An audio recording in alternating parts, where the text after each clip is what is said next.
क्या भारत में विश्व का सबसे बड़ा विश्वविद्यालय था, वो भी 5वीं शताब्दी से पहले? अगर था तो ये इतिहास के पन्नों में कैसे खो गया, कैसे हमारे धरोहर को नष्ट किया गया था? आइए जानते हैं आज की इस वीडियो में। तो स्वागत है सभी का आपके अपने YouTube चैनल प्रज्ञा जीएसएल में।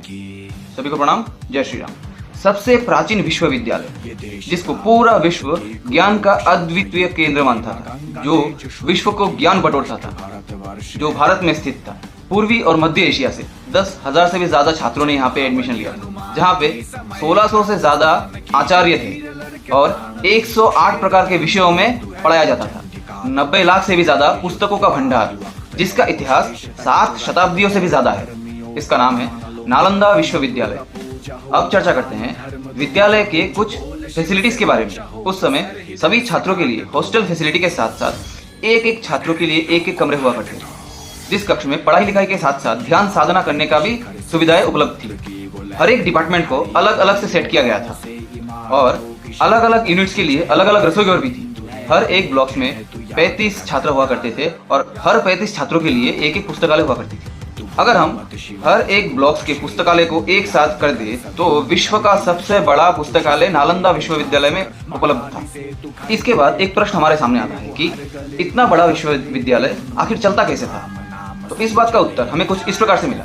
तब के समय में नालंदा विश्वविद्यालय के चारों 250 से 300 गांव हुआ करती थी और नालंदा विश्वविद्यालय के जो अध्यापक थे, जो प्रिंसिपल थे, वो उन गांवों से टैक्स लिया करते थे और उसी टैक्स को यूटिलाइज करके पूरा विश्वविद्यालय का खर्चा उठाया जाता था, जिसमें छात्रों को 2 समय का भोजन भी उपलब्ध करवाया जाता था। नालंदा विश्वविद्यालय के कुछ गिने चुने छात्र और आचार्यों के नाम भी कुछ इस प्रकार है, जिन्हें आप भी जानते हैं, जिनमें से कुछ नाम बहुत ही प्रसिद्ध है, जैसे कि अर्घवत, नागार्जुना, हर्षवर्धन, धर्मपाल, धर्मकीर्ति। इन सब के अलावा एक नाम बहुत ही प्रसिद्ध है, वो है आचार्य चाणक्य के नाम। आचार्य चाणक्य पहले वहाँ का छात्र हुआ करते थे, उसके बाद वे आचार्य रूप में मान्यता प्राप्त। नालंदा विश्वविद्यालय के प्रसिद्ध होने के पीछे 3 राजाओं का नाम बहुत ही महत्वपूर्ण है। 5वीं शताब्दी में मगध के राजा कुमार गुप्ता ने नालंदा विश्वविद्यालय की स्थापना की थी और विद्यालय का प्रथम प्रांगण जो है वो निर्माण किया था। दूसरे नंबर पे आते हैं कन्नौज के राजा हर्षवर्धन, जिन्होंने 7वीं शताब्दी में दूसरे प्रांगण का निर्माण करवाया। 9वीं शताब्दी में बंगाल के राजा देवपाल आए और विश्वविद्यालय का तीसरे प्रांगण का निर्माण किया। 1190 में तुर्क अफगान सैन्य दल, जिसका कमांडर था बख्तियार खिलजी, जिसके क्रूरता ने पूरे नालंदा विश्वविद्यालय को ध्वस्त कर दिया, पूरे विश्वविद्यालय में आग लगा दी। इतिहास पढ़ने पे हमें जानने को मिलता है कि बख्तियार खिलजी के द्वारा लगाया हुआ आग 6 महीने तक जला था। अभी कुछ लोग प्रश्न करेंगे कि आग 6 महीने तक कैसे जल सकता है, तो इसका भी उत्तर हमारे पास। उस समय के दौर में कागज नहीं हुआ करती, तब पांडुलिपि पे सब लोग लिखा करते थे। पांडुलिपि मोटे मोटे लकड़ी के छाल थे, जिसको जलने में बहुत समय लगता था, इसीलिए ये आग 6 महीने तक जलता रहा। यहाँ से और एक प्रश्न उठता है कि बख्तियार खिलजी ने ये आग क्यों लगाया या फिर नालंदा को ध्वस्त क्यों किया?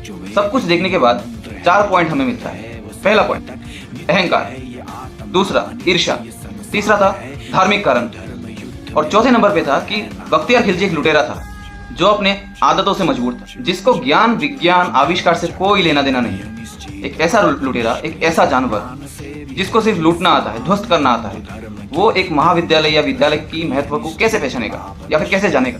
हजारों की तादाद में आचार्यों को, छात्रों को पल भर में मार दिया गया, चारों तरफ खून ही खून। अगर आप आंख बंद करके वो दृश्य को इमेजिन करें तो आपके रोंगटे खड़े हो जाएंगे। आक्रमण के बाद कुछ आचार्य और छात्र अपने जान बचाने में सफल हो गए, जो तक्षशिला से पलायन करके तिब्बतीय क्षेत्र में जाके बस गए और जो भी बची कुची पांडुलिपि थी वो उनके पास ही रह गई। शताब्दियां बीतती गई, धूल और मिट्टी में पूरा का पूरा विश्वविद्यालय खंडरों में बदलता गया, पर सच को कब तक छुपाया जा सकता है?